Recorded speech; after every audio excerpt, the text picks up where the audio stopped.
Hello guys welcome back to my mini blog.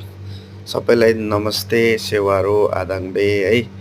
म आज चाहिँ यो मेरो सानो एउटा मिनी ब्लग लिएर आएको छु। अनि यो मिनी ब्लगमा चाहिँ मैले मेरो किचन सेट गर्दा गर्दै किचन सेटअप, किचनमा चाहिने कुरा हरेक चिज, कहाँ कहाँ के सामान राख्नुपर्ने, कुन तरिकाले किचन सेट गर्दाखेरि चाहिँ आफ्नो अपरेसन एकदम इजी हुन्छ।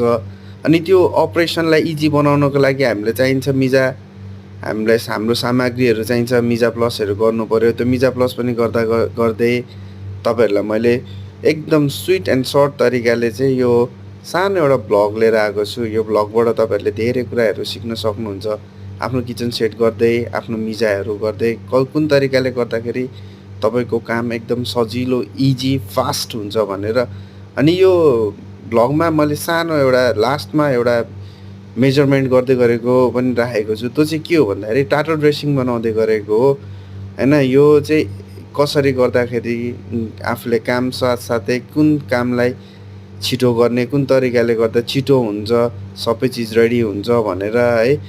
सबै चिज मैले यहाँ देखाएको छु। Thank you.